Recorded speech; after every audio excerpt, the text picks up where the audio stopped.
우리 사회에는 완벽한 부모 되기 신화가 깔려 있어요. 일어나는 모든 일들을 다 부모 탓으로 돌리는 경우가 있거든요. 좋은 부모는 완벽한 부모가 아니고요. 라는 거를 진심으로 말할 수 있는 부모. 책 읽고 글 쓰는 방법을 가르치고 있는 나미네라고 합니다. 오늘은 사춘기 아이 둘을 키우는 애엄마 자격으로 나왔습니다.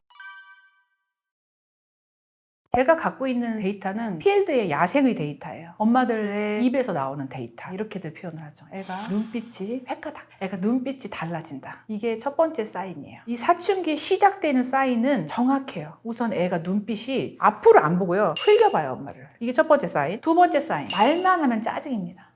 그래가 아니고 알았어. 알았다고.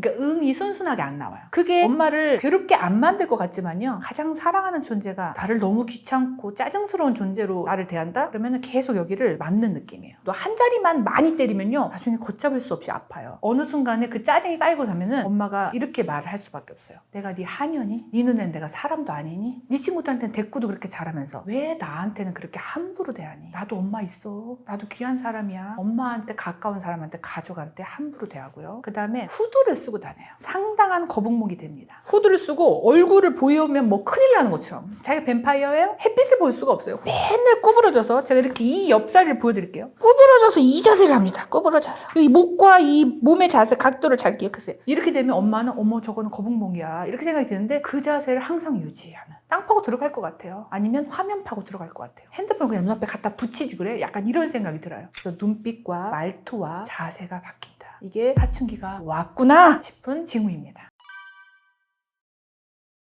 아이들의 스트레스는 두 가지예요. 첫 번째 성적, 두 번째 교우관계. 두 번째 것부터 얘기하면요. 교우관계는 우리 때는 한 반에 55명 이랬습니다. 그래서 내 맘에 맞는 일을 찾는 게 비교적 수월했어요. 근데 지금은 33명, 적게는 30명입니다. 내 맘에 찾는 일을 찾기가 더 어렵고요. 옛날에 55명이라고 하면 5명씩 그룹 만들면 11그룹이에요. 이 그룹 떠나면 저 그룹으로 옮겨갈 수도 있어요. 그런데 지금은 30명이라고 하면요. 5명씩 그룹을 치면 6그룹이에요. 내가 저 그룹에서 쫓겨났어. 다른 그룹으로 가기가 굉장히 모호해요. 왜냐하면 애들이 적으니까 애들이 서로 다 알아요. 쟤 쫓겨났구나, 쟤 왕따구나. 그래서 아이들은 뭔가 자기 자신을 쉽게 드러내는데 두려움을 갖고 있어요. 내가 쟤한테 미움받으면 지금 이 무리에서 얘가 탈락이 되면 저 무리로 가기 힘들 텐데 그럼 나는 밥 먹을 때 친구가 없을 텐데 내 모둠 만들려고 했을 때 나한테 모둠하는 친구가 아무도 없을 건데 애들도 다 사회생활을 합니다. 교우관계에서의 작은 삐그덕거림이 이제는 작지 않아요. 우리 세대보다 훨씬 큰 삐그덕거림이에요. 저는 아이들한테 배웠어요. 엄마 그런 얘기하면 나랄까? 이런 얘기를 애들이 합니다. 제가 우리 아들한테도 들었어요. 엄마 수업에서 그런 얘기 하는 거 아니지? 엄마 그럼 나랄까? 나도 나랄까? 막 그러면서 내가 지금 겨우 평판을 만들어놨는데 그렇게 되면 나 중3까지 완전히 망하는 거야. 이렇게 얘기를 해요. 1학년 때 평판이 망가지면 중3까지 망한다는 거를 중1 아이가 알아요. 그래서 깜짝 놀랐어요. 이 아이들은 되게 마음이 불편하게 사는구나. 이 스트레스를 70년대, 80년대생 엄마, 아버지들이 잘 몰라요. 그걸 알아주셔야 됩니다. 두 번째, 성적이요. 중학교 때는 좀 덜하는데요. 고등학교 들어가면 나 공부 좀 해야지 이런 생각하는 친구가 굉장히 많아요. 그런데 공부를 해야지 시작했는데 성적이 절대로 오르지 않습니다. 나는 중학교 때부터 공부를 훨씬 더 많이 하는데 성적은 오히려 반비례하는 현상이 일어나거든요. 그거를 여러 번 경험을 하다 보면 이 실패자의 경험이 아이한테는 이런 자의식을 심어줘요. 나는 해도 안 되는 애다.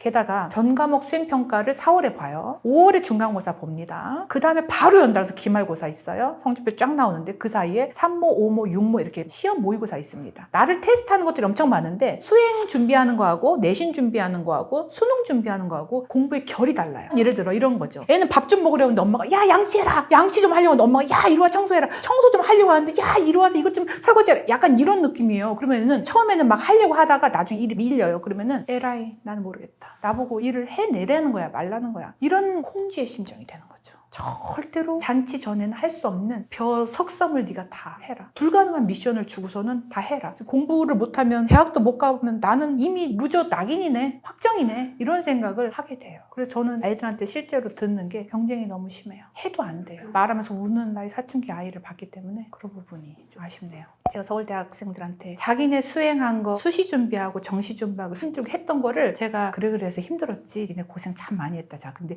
그 공부하고 이 공부는 이렇게 비슷하고 이렇게 이렇게 다르다 설명을 하니까 애들이 저 사람은 우리를 좀 이해하는구나 라는 생각을 해서 저를 좋아하거든요. 그래서 자녀 공부를 이해할 필요가 있는데요. 자, 이거는 제3자의 말이고요. 내 자식이 공부하는 거를 엄마의 눈으로 볼 때는 괴리감이 생겨요. 잘하는 애들 분명히 있는데 너는 왜 못하니? 라는 생각이 깔려 있고요. 이거를 어떻게든 극복해내야 너가 나중에 취직이라도 할 텐데 라고 하는 걱정과 불안이 있어서 아이를 고치게 됩니다. 엄마의 조바심이 엄마의 화나 질책으로 이어지면 아이는 성적이 떨어져도 엄마가 나를 사랑할 줄 알았어. 어떤 조건하고도 무관하게 나를 사랑할 줄 알았어. 근데 아니네. 성적을 잘 받아온 날은 왠지 더 잘해주고 성적을 못 받아온 날은 왠지 더 엄마가 까칠하네. 이런 생각을 하면 아이는 자기 존재 믿음의 본질적인 부분이 흔들리는 거죠. 성적 때문에 스트레스 받는 자녀가 있다면 엄마는 우선 성적을 올려야겠다라는 욕심 우선 내려놓으셔야 되고요. 엄마가 암만 공부하라고 해도 내가 공부할 마음이 생기기 전까지는 절대 공부 안 할 겁니다. 그리고 엄마가 공부하지 말라고 해도 공부할 마음이 생기면 할 거예요. 엄마가 할 수 있는 게 없어요. 성적 면에서는. 자, 그럴 때는 아이가 괴로워한다. 이럴 땐 엄마가 할 일이 있어요. 네 성적이 지금 좋은 건지 나쁜 건지 엄마는 판단하고 싶지 않다. 근데 그거와는 상관없이 네 성적이 어떻게 나와도 엄마는 너를 사랑한다 라고 말해줘야 돼요.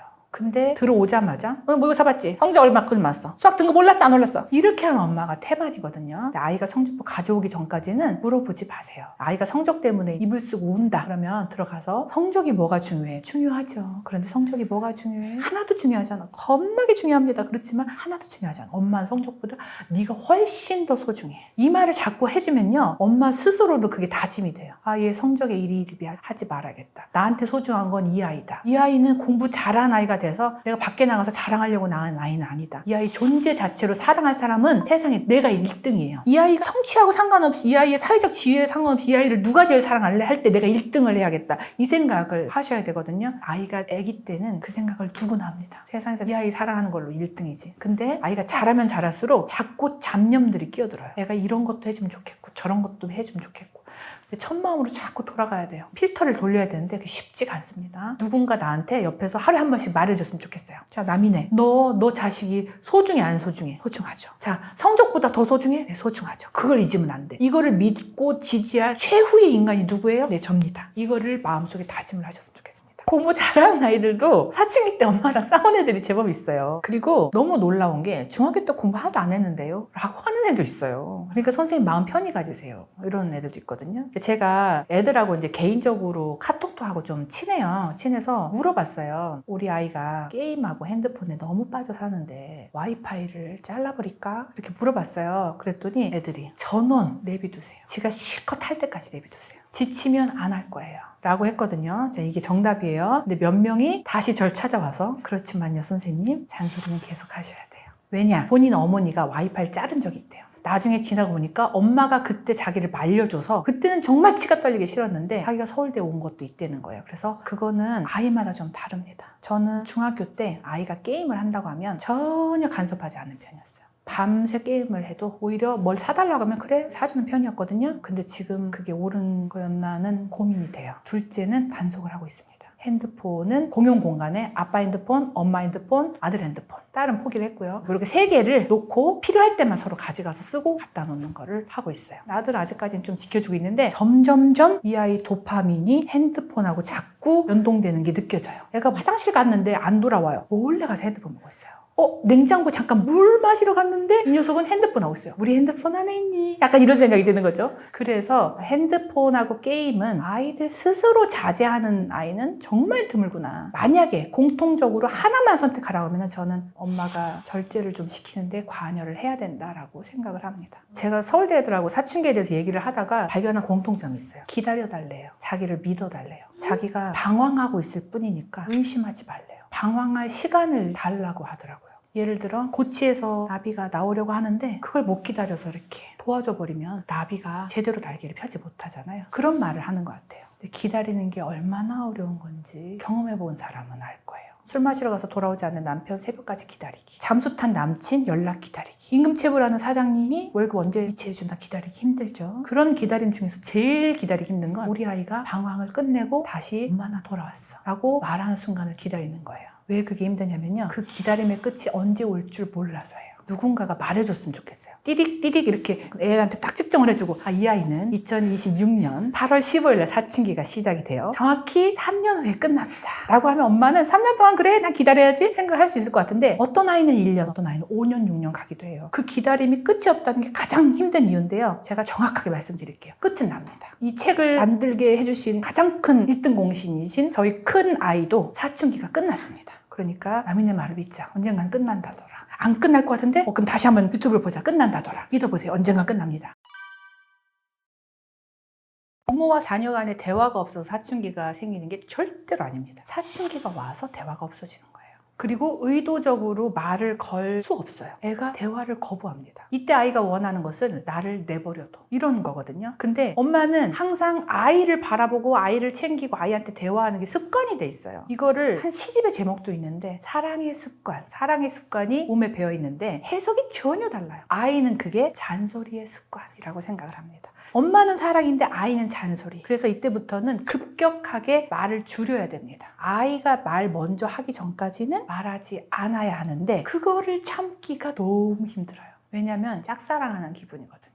그거를 누가 알려줘서 미리 연습했더라면 참 좋았을 텐데 이런 생각이 듭니다. 지금 아직 사춘기가 되지 않은 어린 자녀를 키우시는 분들은 나중에 언젠가는 저 아이가 쫑알쫑알 나한테 와서 귀찮게 말하지 않을 텐데 라는 생각을 하시면서 지금 들어주시고요. 지금이구나 싶으실 때가 오면 그때부터는 입을 닫으세요. 나이가 들수록 입은 다물고 지갑은 열라. 이거는 사회생활에만 해당되는 게 절대로 아니에요. 집에서 엄마는 아이가 나이가 들수록 입은 다물고 지갑을 여셔야 됩니다. 사춘기 때는 애가 더 힘들어요. 엄마도 힘들어요. 둘 다 힘든 거예요. 그 힘들다는 걸 우리가 인지를 할 필요가 있어요. 그리고 공감을 할 필요가 있어요. 야, 사춘기 자식 때문에 힘든 게 뭐가 힘들어? 지금 경제 상황이 이렇게 안 좋은데 넌 밥 먹고 살기 편한가 봐. 이렇게 생각하시면 안 돼요. 이성복 시인이라고 제가 좋아하는 시인의 격언집이 있거든요. 네 고통은 나뭇잎 하나 푸르게 하지 못한다. 라는 제목의 격언집이야. 사춘기 엄마는 괴로워요. 남들 보기에 저게 괴로움이야? 라는 생각이 들어요. 이거는 병하고 똑같아요. 본인한테 아픔은 아픔이거든요. 네 고통은 나뭇잎 하나 푸르게 하지 못한다. 남들이 보기에는 그 고통이 굉장히 사소한 거일수라도 내가 겪는 고통에 대해서는 함부로 얘기하면 안 되거든요. 근데 사춘기 아이들에 대한 관심이나 콘텐츠 정말 많아요. 사춘기 부모를 안아주는 콘텐츠는 하나도 없더라고요. 저는 그게 너무 억울했어요. 이 고통도 고통인데 왜 사춘기 아이들에 대한 지표, 정보, 연구, 조사, 결과 보고서 이런 것들은 서치한 건 많은데 사춘기 엄마는 이거를 당연히 감내해야 될 걸로 생각을 하나 봐요. 사춘기 엄마한테 대한 콘텐츠는 이것뿐이에요. 이런 거 해야죠. 이런 거 하지 말으셔야죠. 너가 해야 될 일과 하지 말아야 될 만 나와 있는데 그거보다 우선은요. 엄마의 마음을 다스리는 거예요. 아이와 엄마는 정서적 관계지 머리로 계획된 합리적인 그런 관계가 아니에요. 정서적 관계이기 때문에 우선 엄마가 정서가 해소가 되고 안정이 되어야지만 이 관계가 건강해지는 거거든요. 근데 엄마 마음이 지금 썩어가. 그런데 너가 이걸 해야지 하지 말아야지 라고 하는 좋은 이야기만 들어서는 이 정서가 나아지지 않는다고요. 정서를 회복하기 위해서는 공감이라는 것이 정말 좋은 치료제가 될 수 있다라는 이야기가 있어요. 그래서 저는 공감하려고 나온 거예요. 너만 힘든 게 아니고 지금 힘들어하는 사람들 많이 있어. 그러니까 우리 같이 극복해보자. 책 쓸 때 어떤 노래를 많이 들었냐면요. 제가 되게 존경하는 시인 중에 나이덕 시인이라고 계세요. 나이덕 시인의 귀뚜라미라고 하는 시가 있습니다. 이게 안치환이라는 가수가 노래를 불렀어요. 높은 가지를 흔드는 매미 소리에 묻혀 내 울음소리는 아직 노래가 아니요. 이 얘기가 있거든요. 이 귀뚜라미 얘기예요. 사람들은 매미 소리만 들어요. 귀뚜라미라는 사춘기 엄마가 밤에 혼자 울고 있는 건 아무도 들여다보지 않더라고요. 근데 귀뚜라미를 간과하면 안 돼요. 세상에 사회가 해야 될 일을 엄마들이 얼마나 많이 하는데. 먹이고 입히고 재우고 키우고 교육시키고 그런 거를 지금 각자 도생의 삶으로 각자의 엄마가 선생님이 되고 이 아이의 현자도 돼야 하고 이 아이의 친구도 돼야 되고 여러 가지 역할을 맡으면서 아이를 키우고 있는데 귀뚜라미 너 혼자 그냥 아프든지 말든지 라는 게 나는 되게 서운하더라고요. 그래서 저는 한 명의 귀뚜라미로서 다른 귀뚜라미들에게 우리 어둠 속에 있지만 각자 떨어진 게 아니고 내가 울면 너도 울고 우리 같이 울 수 있다. 이 공감을 통해 조금 더 건강해지고 내가 건강해지면 아이와의 관계도 좋아진다 라는 얘기를 하려고 이 책을 쓴 거예요. 제가 사춘기 책을 썼더니 메일이 엄청나게 와요. 지금 뭐라고 보냐면, 저는 죽을 것 같았는데 그 책을 보고 나서 나만 힘든 게 아닌 거라는 걸 알고 덜 죽을 것 같아서 너무 기쁘다. 왜 병원에 가면 통증 지수 0부터 10까지 중에서 얼마세요? 라고 수술하거나 하면 물어보시거든요. 본인의 통증 지수가 맥스였는데 그걸 읽고 나니까 통증 지수가 줄었다. 통증 지수가 줄은 거를 사람들이 잘 느껴요. 왜냐? 그때는 너무 고통스러운데 지금은 덜 고통스러우니까 훨씬 살만하거든요. 그러면서 나보고 만나자. 당신의 손을 잡고 한풀이를 하고 싶다. 라고 메일이 많이 와요. 그래서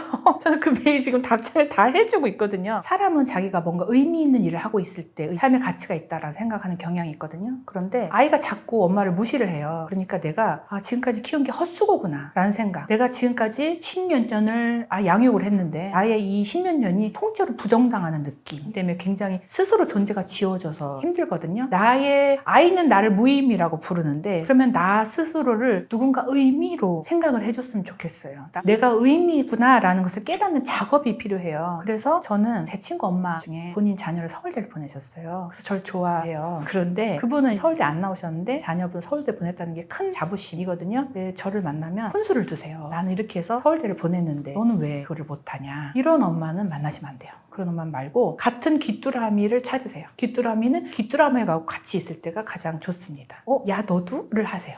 야 너도 힘들었어? 힘들었어. 이렇게 되면 훨씬 마음이 나아지거든요. 그래서 이해자를 찾으시는 게 우선이고, 이해자가 될 가능성이 가장 큰 사람이 바로 남편이에요. 남편은 나의 모든 것을 지켜봤잖아요. 내가 젊었고 예뻤고 내가 좋은 엄마였고 아이를 너무너무 사랑하는 유치원생의 엄마였고 했던 이 모든 것을 보아온 기억의 아카이브라는 존재예요. 그래서 남편이 체력도 안 좋아지고 거리도 안 좋아지고 흰머리도 많이 나고 해도 남편을 품어서 같이 손잡고 가야 될 이유가, 저 사람은 나를 기억하는 유일자이기 때문에 그렇습니다. 그런데 걔 중에 남편이 사춘기로 내가 아들하고 싸우잖아요. 자기 맨날 컴퓨터 방에서 뭐 하다가 딱 나와갖고 이게 뭐 하는 짓이야, 집안을 왜 맨날 시끄럽게 해, 이렇게 얘기하시는 남편분들이 계세요. 그런 분들만 모아서 교육센터를 열었으면 하는 그런 생각을 하고 있고요. 제가 정말 하고 싶은 거 뭐냐면, 미국 드라마를 보면요, 알코올 중독자 치료 모임 같은 게 있어요. 이렇게 동그랗게 의자를 갖고 이렇게 앉아요. 앉은 다음에 뉴비가 인사를 합니다. 안녕하세요. 저는 알코올 끊은 지 5개월 된 제임스라고 합니다. 저는 6년 동안 술을 마셔서 이혼을 당했고요. 그다음에 아이를 볼 면접 교섭것도 잃었고요. 직장도 잃었어요. 저 이제 끊어볼 거예요. 그러면 그래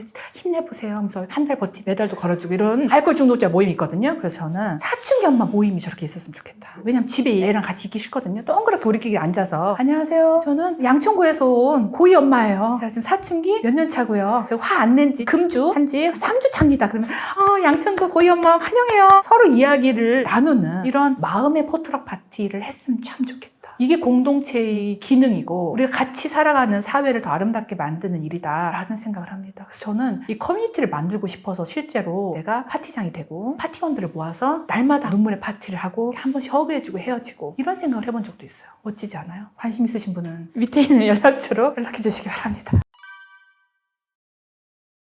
사춘기 직접 경험하기 전까지는 사춘에 왜 춘이 들어갈까 생각을 못했어요. 사춘기가 봄을 생각하는 시기라는 뜻이거든요. 사람들은 봄을 아름다운 시기, 좋은 시기, 이렇게 생명의 시기라고 생각을 하는데 저희 아버지는 늘 얘기하셨거든요. 봄은 아프다. 이게 이해가 안 됐어요. 추운 겨울을 지나서 봄이 왔는데 신나지, 좋기만 하지 왜 아파? 그런데 제가 아이들의 사춘기를 겪으면서 보니까 정말 봄은 아프더라고요. 아이들이 사춘기라는 것은 이 아이의 생애에서 큰 변화가 일어나는 봄의 시기인데, 이 봄의 시기인 아이들은 왜 아프냐, 저희 아버지 말씀으로는 자기는 봄 태생이 봄의 아이이기 때문에 봄 태어난 날 아이가 태어나면서 아프대요. 피부도 아프고 눈도 아프고 아프대요. 그거를 자기는 봄마다 경험을 한다라고 이상한 말씀을 하셨거든요. 그런데 나만 아픈 게 아니라 봄에 있는 많은 생명들이 아프다. 너는 그게 안 보이니? 라고 물어보시더라고요. 봄에는 씨앗이 싹을 터서 새싹이 나와야 되는데 새싹 나오기 위해서는 얼마나 그 싹이 아팠어야 했겠느냐. 우선 씨앗이 물에 불고 그 씨앗의 껍질이 찢어져야지만 새싹이 올라오는 거잖아요.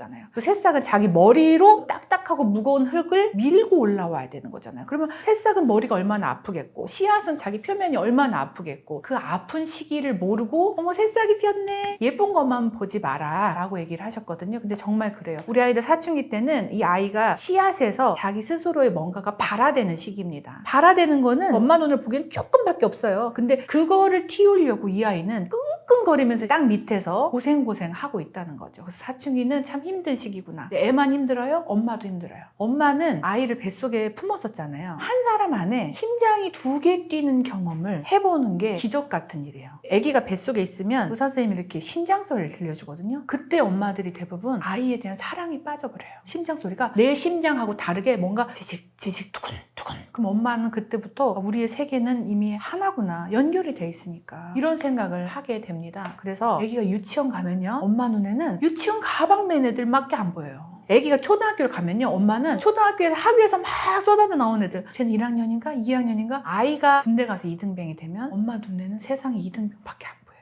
군복 입은 사람들 보면 어머, 그래서 엄마 몸속에서 아이의 심장이 뛰었던 것처럼 아이가 자라면서 엄마는 다시 한번 자기가 뛰었던 자기 심장 말고 자기 인생 말고 아이의 인생을 한 번 더 경험을 하게 되는 것 같아요. 아이가 사춘기를 맞아서 힘들다, 아프다, 분투한다, 그럼 엄마도 그거를 암암리 느껴요. 제가 아프니 나도 아프다. 제가 2등병이야? 그럼 나도 2등병. 제가 병장 날았어? 그러면 이제는 휴가도 그냥 안 왔으면 좋겠고, 이런 생각. 이렇게 비슷하게 가요. 아이가 경험하는 걸 엄마도 비슷하게 경험한다. 그러면서 사춘기는 아이도 아프고, 아이가 아프니까 엄마도 아프고, 봄에는 우리 모두 아프다는 걸 염두할 필요가 있다, 이렇게 생각합니다.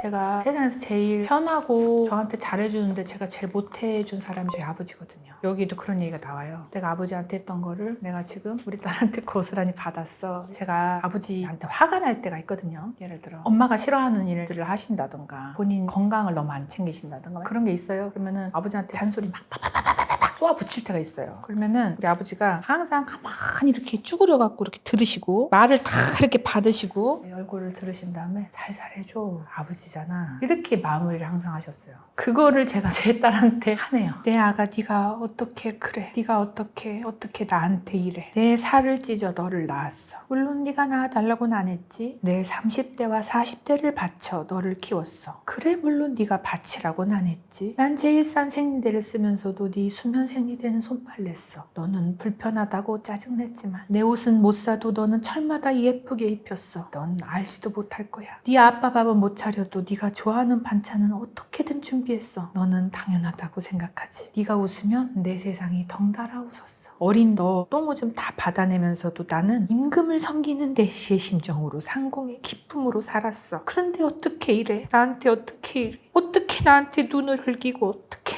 나한테 소리 지르고 어떻게 나를 미워할 수가 있어? 너는 그러면 안 되잖아. 나한테 그러면 안 되는 거잖아. 그런데 말이야, 나도 힘들어. 정말 힘들어. 어디 가서 소리를 빽빽 지르고 싶어. 나도 힘들다고. 너만 사람이냐? 나도 사람이다. 아이가 사춘기를 처음 겪어서 힘들다고들 하는데 저만 처음이야? 나도 처음이야. 기저귀 갈기도 처음이었고 신생아 목욕도 처음이었고 종이장 같은 손톱 깎아주는 것도 처음이었어. 숨을 잘 쉬나 안 쉬나 밤새 들여다본 것도 처음이었고 유치원 입학식도 초등학교 졸업식도 다 처음이었어. 너는 내 모든 경험의 처음이었고 처음 사랑이었어. 그래서 엄마도 힘들어. 그러니까 사춘기인 내 아이야, 엄마 좀 봐줘. 살살 해줘. 엄마잖아. 엄마 좀 봐줘.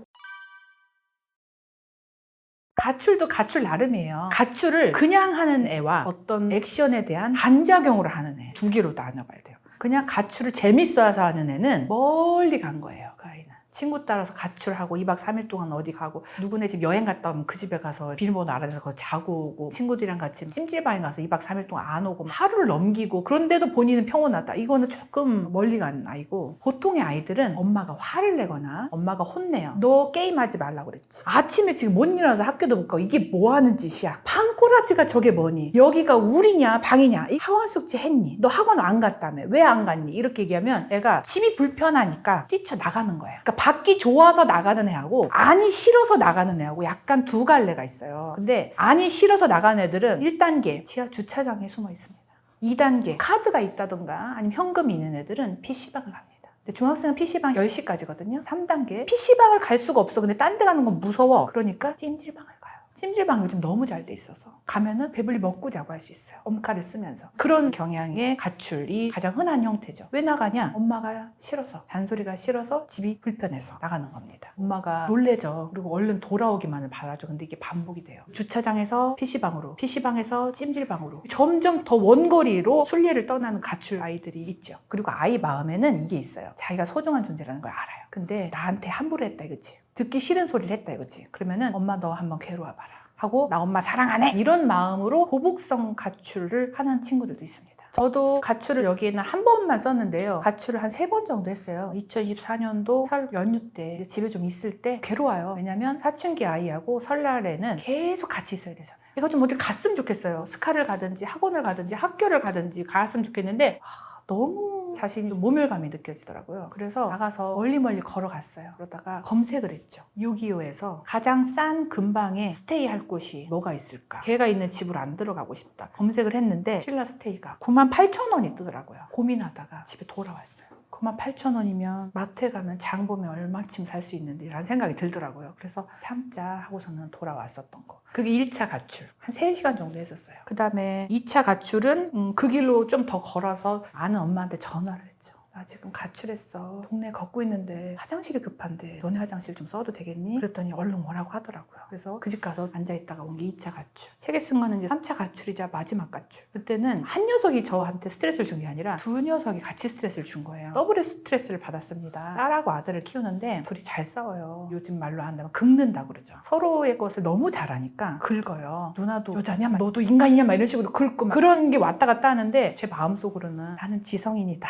나는 품위 있게 살고 싶다는 이게 있거든요. 막말이 오가는 이 상황에서 나도 같이 막 행동하는 환경이 발생을 하니까 좀 지치더라고요. 얘네 둘을 떼놓으면요. 사이가 나쁜 개와 원숭이처럼 좀 있으면 또 붙어요. 1차 대전, 2차 대전, 3차 대전 이렇게 나오면 참을성 있다가 또 갑자기 쌓였던 게 여기서 폭 하고 터지는 느낌이 드는 거예요. 요즘 애들 말로는 심하게 현타가 와서 이건 현실이 아니야. 나는 여기 있으면 안 되겠다. 지갑하고 잠바만 들고 뛰쳐나갔죠. 한강을 배회하다가 남편이 경찰에 신고했대서 돌아왔습니다.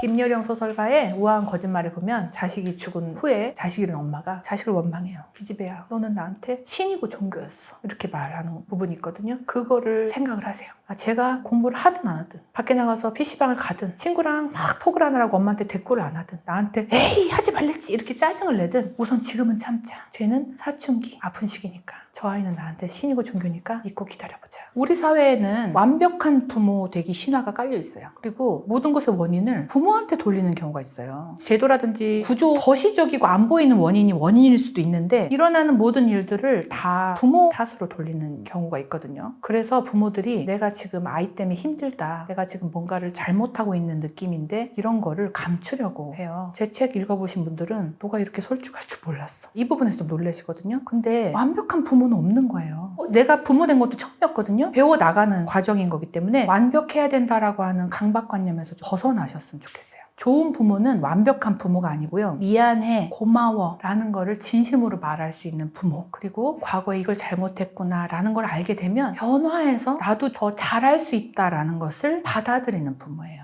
한 학생이 면담하는데 이렇게 얘기하더라고요. 내가 잘못하면 엄마 아빠가 그렇게 나를 혼냈는데 누가 봐도 이건 엄마 아빠 잘못이었는데 미안해 고마워를 안 하더래요. 그게 사춘기 때 마음이 안 좋았고 지금도 기억이 난다. 엄마가 성적 때문에 욱해서 화를 냈으면요. 엄마도 사람이라서 그랬어 미안해. 다음엔 안 그러도록 노력할게. 내가 장담 못하는데 엄마 진짜 노력해볼게. 이렇게 얘기를 하세요. 그리고 이 아이를 좋은 대학에 보내야지만 성공한 육아를 한 거다라고 생각하는 모든 사람한테 아니다라고 말하실 수 있어야 돼요. 사람들이 저한테 맨날 이렇게 물어보거든요. 너 서울대 나왔으니까 니네 애들은 서울대 가겠네. 시댁에서 만나는 모든 사람이 다 그랬어요. 우리 조카 서울대 나왔는데 조카 아이들은 뭐 당연히 서울대 따놓은 당상이지. 서울대 어디 자리를 따놨다는 거예요? 서울대가 그렇게 들어가요? 아니에요. 그리고 엄마 아빠가 서울대 나왔다고 해서 왜 애가 서울대 들어가야 돼요? 시어머니는 저한테 야 공부 잘하지? 전교 1등 하지? 라고 계속 물어보세요. 아니에요 어머니. 전교 1등 못해요. 그럼 반에서 1등은 하지? 난 학원 하나 안 보내고 네 남편 서울대 보냈다. 이렇게 얘기를 하시거든요. 어머님 죄송해요. 우리 애들은 엄마 머리나 봐서 서울대 못 들어갈 것 같아요. 그런 얘기 듣고 오면 애한테 바라는 바가 있고 바라는 바가 이루어지지 못하면 짜증도 나고 그랬는데 거기서 해방이 됐어요.